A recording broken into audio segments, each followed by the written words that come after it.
Assalamualaikum warahmatullahi wabarakatuh. Hai, perkenalkan nama saya Asep Cokopurnomo dan rekan-rekan saya yang bernama Agus Setiawan, Dani Rosjadi, Ibra Faturrahman, dan Ipan Martin Tewal. Kami semua dari kelas AK 2023C. Kami di sini akan mempresentasikan mengenai persediaan. Presentasi kami di sini untuk memenuhi tugas UTS kami. Semoga dengan presentasi ini kita semua mendapatkan pengetahuan yang bermanfaat. Supaya tidak berlama-lama lagi, kita lanjut saja ke presentasinya. Pengertian persediaan. Apa sih persediaan itu? Persediaan menurut PSAK 14 mengacu pada jumlah barang yang dimiliki oleh perusahaan jasa untuk dijual atau digunakan dalam proses produksi. Persediaan dapat mencakup bahan baku, barang dalam proses, dan barang jadi yang siap untuk dijual. PSAK 14 menetapkan standar akuntansi yang harus diikuti perusahaan dalam mengelola persediaan, supaya dapat dicatat dan dilaporkan secara transparan. Jenis persediaan. Persediaan dapat diklasifikasikan sesuai dengan jenis usaha. Secara umum, perusahaan dapat dikelompokkan menjadi 3 jenis, yaitu perusahaan jasa, perusahaan dagang, dan perusahaan manufaktur.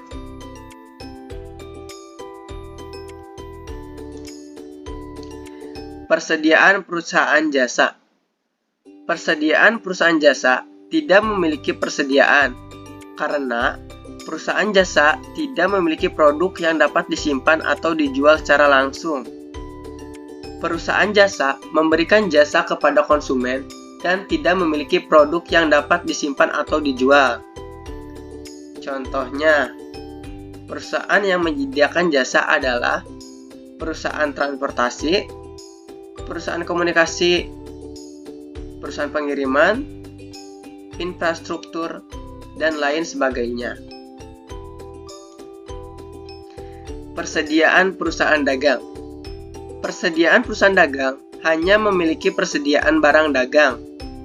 Persediaan barang dagang adalah suatu aktiva yang dimiliki oleh perusahaan untuk dijual dalam operasi bisnis normal, atau barang yang akan digunakan atau dikonsumsi dalam membuat barang yang akan dijual. Persediaan perusahaan manufaktur. Persediaan perusahaan manufaktur memiliki 3 jenis persediaan, yaitu persediaan bahan baku, persediaan barang dalam proses, dan persediaan barang jadi atau siap untuk dijual. Persediaan bahan baku adalah barang persediaan milik perusahaan yang akan diolah lagi melalui proses produksi, sehingga akan menjadi barang setengah jadi atau barang jadi sesuai dengan kegiatan perusahaan tersebut. Selanjutnya akan dijelaskan oleh rekan kami yang bernama Ipan Martin Tewal. Klasifikasi ABC. Klasifikasi ABC adalah salah satu cara pengendalian persediaan yang digunakan oleh suatu perusahaan jasa. Analisis ABC atau bisa dibilang activity basis costing membagi persediaan menjadi 3 kategori berdasarkan nilai penjualan selama setahun. Kategori A terdiri dari persediaan yang memiliki nilai penjualan tertinggi. Kategori B itu memiliki nilai penjualan sedang, dan kategori C itu memiliki nilai penjualan yang paling terendah. Kategori A itu biasanya mewakili sekitar 60-80%, kategori B sekitar 25-35%, dan kategori C itu sekitar 5-15%. Kategori ini dibuat untuk memudahkan perusahaan dalam mengolah persediaan dan mengoptimalkan penggunaan sumber daya dengan mengklasifikasikan persediaan berdasarkan nilai penjualan agar perusahaan dapat lebih efektif dalam mengendalikan persediaan yang paling penting dan mengurangi biaya yang tidak diperlukan. Sebagai contoh, perusahaan jasa dapat memiliki persediaan bahan baku berupa kertas dan tinta printer untuk digunakan dalam penyediaan layanan cetak dokumen. Demikian pula persediaan barang jadi mungkin mencakup produk atau layanan yang siap untuk disampaikan kepada pelanggan. Dengan mengikuti PSAK 14, perusahaan dapat mengelola persediaan dengan baik dan menghasilkan laporan keuangan yang akurat. Selanjutnya ada tujuan dan manfaat persediaan dalam perusahaan jasa. Di poin pertama itu ada jaminan ketersediaan barang. Persediaan itu tidak memiliki tujuan yang relevan dalam perusahaan jasa karena perusahaan jasa tidak memproduksi atau menyimpan barang. Persediaan biasanya terkait dengan perusahaan yang bergerak dalam produksi dan penjualan barang seperti perusahaan tekstil yang memerlukan persediaan untuk memenuhi kebutuhan operasional dan mempertahankan kualitas produk. Dalam perusahaan jasa, tujuan utama adalah memberikan layanan yang berkualitas dan efektif, bukan memproduksi, menjual barang. Oleh karena itu, persediaan tidak memiliki peran yang signifikan dalam perusahaan jasa. Di poin kedua ada menjaga kualitas layanan. Menjaga kualitas layanan di perusahaan jasa sangat penting karena kualitas layanan dapat mempengaruhi kepuasan pelanggan dan loyalitas mereka terhadap perusahaan. Kualitas layanan dapat didefinisikan sebagai tingkat keunggulan yang diharapkan dan pengendalian atas tingkat keunggulan untuk memenuhi keinginan pelanggan. Dalam perusahaan jasa, kualitas layanan dapat dilihat dari 5 dimensi yang harus diperhatikan, yaitu keandalan, ketanggapan, keyakinan, jaminan, dan empati. Keandalan berarti kemampuan untuk melaksanakan jasa yang dijanjikan dengan tepat dan terpercaya. Ketanggapan berarti kemampuan untuk membantu pelanggan dan memberikan jasa yang cepat. Keyakinan berarti pengetahuan dan kesopanan pegawai serta kemampuan mereka untuk menimbulkan kepercayaan dan keyakinan. Jaminan berarti menjamin bahwa jasa yang diberikan akan memenuhi kebutuhan pelanggan. Empati berarti syarat untuk peduli, memberi perhatian pribadi bagi pelanggan. Untuk menjaga kualitas layanan di perusahaan jasa, perusahaan harus memperhatikan beberapa hal. Yang pertama, perusahaan harus memahami kebutuhan dan keinginan pelanggan secara tepat. Kedua, perusahaan harus memberikan jasa yang sesuai dengan harapan pelanggan. Ketiga, perusahaan harus memastikan bahwa pegawai memiliki pengetahuan dan kesopanan yang diperlukan untuk memberikan jasa yang memuaskan. Keempat, perusahaan harus memastikan bahwa fasilitas fisik, peralatan, dan media komunikasi yang digunakan untuk memberikan jasa memenuhi standar yang tinggi. Kelima, perusahaan harus memantau dan mengadakan evaluasi terhadap kualitas layanan yang diberikan secara teratur untuk memastikan bahwa kualitas layanan tetap tinggi. Dan untuk poin ketiga yaitu memenuhi permintaan pelanggan. Persediaan juga itu memiliki tujuan untuk memenuhi permintaan pelanggan. Dengan menjaga persediaan yang memadai, perusahaan jasa dapat merespon dengan cepat terhadap permintaan pelanggan tanpa harus menunggu pengadaan bahan atau barang yang diperlukan. Jadi, memenuhi permintaan pelanggan adalah proses yang penting dalam bisnis untuk meningkatkan kepuasan pelanggan dan loyalitas mereka. Ada beberapa strategi yang dapat digunakan untuk memenuhi permintaan pelanggan. Yang pertama itu ada mengetahui siapa pelangganmu. Yang kedua, memahami apa yang mereka butuhkan. Yang ketiga itu memenuhi harapan pelanggan. Yang keempat itu ada ketersediaan barang yang selalu terjaga. Yang kelima, menjaga penilaian positif pelanggan. Keenam, analisis kompetitor. Yang ketujuh ada identifikasi target audience. Yang kedelapan ada fokus kepada pembeli yang tepat. 9 tetapkan standar. Yang ke-10 atau poin terakhir itu menjaga penilaian positif dari pelanggan. Dengan memahami permintaan pelanggan secara tepat dan menggunakan strategi yang tepat juga, bisnis dapat meningkatkan kepuasan pelanggan, loyalitas dan retensi, serta meningkatkan reputasi dan profit dalam jangka panjang. Poin keempat yaitu mengoptimalkan operasional. Manfaat persediaan dalam perusahaan jasa termasuk dalam mengoptimalkan operasional. Dengan memiliki persediaan yang tepat, perusahaan dapat menghindari kepemilikan persediaan yang berlebihan yang dapat membebani perusahaan serta memastikan penggunaan sumber daya yang efisien. Sebenarnya ada beberapa cara yang dapat digunakan untuk mengoptimalkan operasional. Yang pertama itu ada membuat keputusan yang berbasis data aktual. Yang kedua, mengembangkan strategi. Yang ketiga, menerapkan strategi.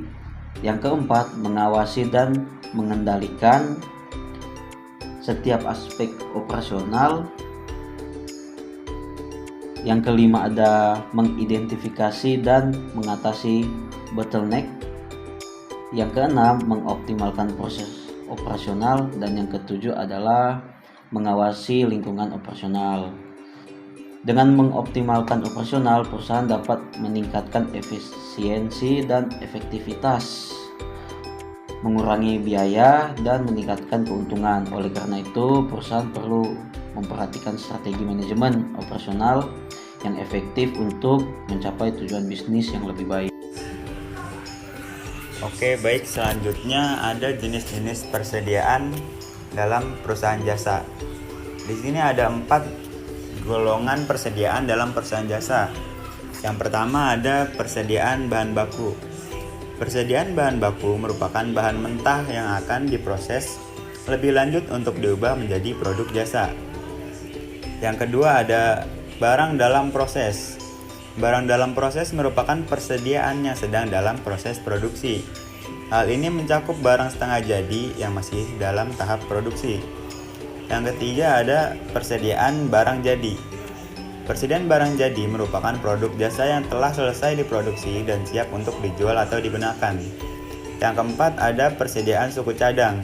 Barang yang diperlukan untuk memperbaiki fasilitas yang digunakan dalam penyediaan layanan kepada pelanggan biasanya disebut oleh persediaan suku cadang. Adapun contoh 4 persediaan dalam perusahaan jasa. Kita ambil contoh dari perusahaan hotel seperti hotel. Bahan baku yang disediakan oleh hotel biasanya merupakan bahan makanan atau minuman.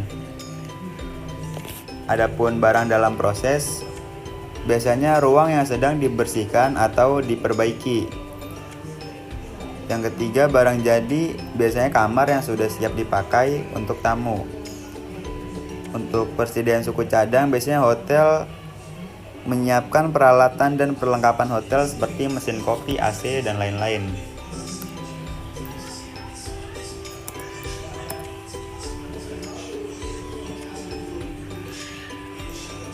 Selanjutnya ada metode penilaian persediaan menurut PSAK 14. Metode FIFO, first in first out.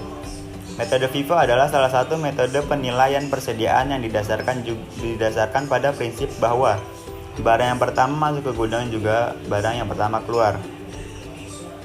Dalam konteks perusahaan jasa, metode ini mengasumsikan bahwa jasa pertama yang dimiliki atau dibeli adalah hal yang pertama juga digunakan atau dijual kepada pelanggan. Metode FIFO digunakan untuk biasanya mengurangi risiko barang kadaluarsa atau rusak karena barang pertama yang masuk adalah barang yang pertama keluar. Metode FIFO membantu mengurangi risiko persediaan usang atau kadaluarsa yang dapat menjadi masalah besar bagi perusahaan yang menjual barang-barang yang memiliki masa simpan terbatas seperti makanan atau produk farmasi. Yang selanjutnya ada metode penilaian persediaan menurut PSAK 14. Yang kedua adalah metode LIFO, last in first out. Metode LIFO di sisi lain mengasumsikan bahwa yang terakhir masuk ke gudang adalah juga yang pertama keluar. Dalam konteks perusahaan jasa, metode ini mengimplikasikan bahwa jasa terakhir yang diterima atau dibeli adalah yang pertama digunakan atau dijual. Contohnya, biasanya metode LIFO ini digunakan oleh perusahaan seperti perusahaan pakaian dan perusahaan elektronik. Karena biasanya perusahaan pakaian dan elektronik dia bisa ketinggalan zaman atau cepat menjadi usang. Jadi metode LIFO inilah yang cocok untuk kedua perusahaan tersebut. Selanjutnya ada metode rata-rata tertimbang. Metode ini menggunakan harga rata-rata tertimbang dari seluruh persediaan yang ada dalam lingkungan perusahaan jasa. Metode ini memungkinkan untuk menciptakan gambaran harga pokok penjualan yang lebih stabil. Penilaian persediaan dengan metode rata-rata tertimbang memerlukan pencatatan yang teratur dan akurat atas seluruh transaksi persediaan serta pemahaman dalam menentukan kriteria penilaian tertimbang yang sesuai dengan kebutuhan perusahaan. Contoh penggunaan metode FIFO dalam penilaian persediaan. Penjelasan FIFO, metode FIFO first in first out adalah salah satu metode penilaian persediaan yang mengasumsikan bahwa barang yang pertama masuk ke dalam persediaan juga yang pertama keluar. Dalam konteks perusahaan jasa, metode ini akan memberikan gambaran yang akurat mengenai nilai barang yang digunakan atau dijual. Implementasi di perusahaan jasa sebagai contoh dalam bisnis jasa konsultasi, perusahaan menggunakan metode FIFO untuk memperkirakan nilai konsultan dan layanan yang diberikan kepada klien. Dengan menerapkan metode ini, perusahaan dapat memantau biaya-biaya yang terjadi terkait dengan proyek-proyek konsultasi dengan lebih transparan. Manfaat dan kelebihan metode FIFO dalam memberikan gambaran yang akurat tentang nilai persediaan saat terjadi perubahan harga sehingga perusahaan bisa mengukur profitabilitas dengan lebih baik dan membuat keputusan yang tepat. Contoh penggunaan metode LIFO dalam penilaian persediaan. Konsep metode LIFO, last in first out, merupakan cara untuk menilai persediaan dengan mengasumsikan bahwa barang yang terakhir masuk akan dijual yang pertama kali. Dalam metode ini, nilai persediaan dihitung berdasarkan harga barang terakhir yang masuk sehingga harga pokok barang yang dijual relatif lebih tinggi. Keunggulan metode LIFO cenderung harga saat ini sehingga lebih sesuai dalam menghadapi inflasi. Selain itu, penggunaan metode LIFO dapat mengurangi beban pajak penghasilan karena biaya barang yang dijual lebih tinggi. Batasan metode LIFO. Salah satu batasan dari metode LIFO adalah tidak mewakili arus barang yang benar sehingga tidak sesuai dengan kondisi sebenarnya dalam unit persediaan. Selain itu, metode LIFO tidak cocok untuk penjasa yang tidak berfokus pada penjualan produk fisik. Contoh penggunaan metode rata-rata tertimbang dalam penilaian persediaan. Metode rata-rata tertimbang dalam penilaian persediaan adalah suatu metode di mana nilai persediaan dihitung berdasarkan rata-rata nilai per unit barang. Dalam perusahaan jasa, metode ini digunakan untuk menghitung nilai persediaan berdasarkan harga rata-rata dari barang yang dimiliki. Contoh penerapan metode ini adalah saat sebuah perusahaan jasa memiliki persediaan berbagai barang atau perlengkapan yang dibutuhkan dalam kegiatan usahanya. Dengan menggunakan metode rata-rata tertimbang, perusahaan memperoleh nilai persediaan yang lebih akurat karena mempertimbangkan rata-rata harga dari seluruh barang yang tersedia. Pengaruh persediaan terhadap laporan keuangan perusahaan jasa. Keseimbangan keuangan persediaan yang optimal akan mempengaruhi keseimbangan keuangan perusahaan jasa. Jika persediaan terlalu banyak, maka akan meningkatkan biaya penyimpanan dan mempengaruhi likuiditas. Sebaliknya, persediaan yang terlalu sedikit dapat mengganggu kelancaran operasional perusahaan. Terima kasih. Untuk slide selanjutnya dilanjutkan oleh teman-teman. Berikutnya yaitu pengaruh terhadap persediaan laporan keuangan perusahaan jasa. Laporan keuangan persediaan yang tepat dan akurat akan memastikan laporan keuangan perusahaan jasa memberikan gambaran yang benar terkait dengan nilai persediaan. Hal ini penting untuk keperluan analisis, pelaporan pajak, dan evaluasi kinerja perusahaan. Yang berikutnya yaitu pengaruh terhadap laba rugi perusahaan. Persediaan yang tidak terkelola dengan baik dapat mempengaruhi laba rugi perusahaan jasa. Penilaian persediaan yang tidak tepat dapat memberikan gambaran laba yang tidak konsisten, yang pada akhirnya akan mempengaruhi kepercayaan investor dan stakeholder. Nah, dalam mengelola persediaan tersendiri justru kita memiliki tantangan. Tantangannya itu menurut PSAK 14 diantaranya adalah: yang pertama, ada perubahan permintaan. Kondisi pasar yang fluktuatif dapat menyebabkan perubahan tiba-tiba dalam permintaan, mempengaruhi pengelolaan persediaan. Yang kedua yaitu efisiensi penyimpanan. Persediaan perusahaan jasa seringkali terdiri dari layanan dan barang modal. Tentu itu memerlukan ruang penyimpanan yang efisien untuk menghindari kerugian materi dan ekonomis. Nah, yang berikutnya yaitu pengendalian kualitas. Persediaan jasa juga melibatkan kualitas layanan, sehingga memerlukan pengawasan dan pengendalian kualitas yang ketat. Sehingga kita tidak bisa semena-mena mengendalikan kualitas jasa yang kita tawarkan. Nah, di dalam manajemen persediaan dalam perusahaan jasa melibatkan berbagai tantangan yang perlu diatasi agar proses pengelolaan persediaan berjalan lancar sesuai dengan PSAK nomor 14. Faktor-faktor seperti perubahan permintaan, efisiensi ruang penyimpanan, dan pengendalian kualitas menjadi beberapa contoh tantangan yang harus dipertimbangkan secara serius oleh seorang pengusaha jasa. Nah, yang bisa kita ambil dari materi tentang persediaan sendiri itu dapat disimpulkan bahwa persediaan menurut PSAK nomor 14 memiliki peran yang sangat vital dalam perusahaan jasa. Manajemen persediaan yang baik akan memberikan dampak positif terhadap kelangsungan bisnis dan laporan keuangannya. Oleh karena itu, pemahaman mendalam tentang jenis-jenis persediaan, metode penelitian yang sesuai, serta tantangan yang mungkin dihadapi sangatlah penting untuk kita pelajari di sini. Selain itu, pengelolaan persediaan juga berdampak langsung pada kelayakan dan kehandalan layanan yang diberikan kepada para pelanggan. Dengan demikian, sebuah perusahaan jasa perlu melakukan evaluasi berkala terhadap persediaannya agar dapat terus meningkatkan efisiensi dan kepuasan pelanggan. Mengetahui berbagai kemungkinan pengaruh terhadap laporan keuangan serta cara menghadapi tantangan yang muncul dalam pengelolaan persediaan akan menjadi kunci sukses dalam menjalankan bisnis jasa yang baik dan bertanggung jawab. Sekian tentang materi persediaan yang dapat kami sampaikan, semoga bermanfaat.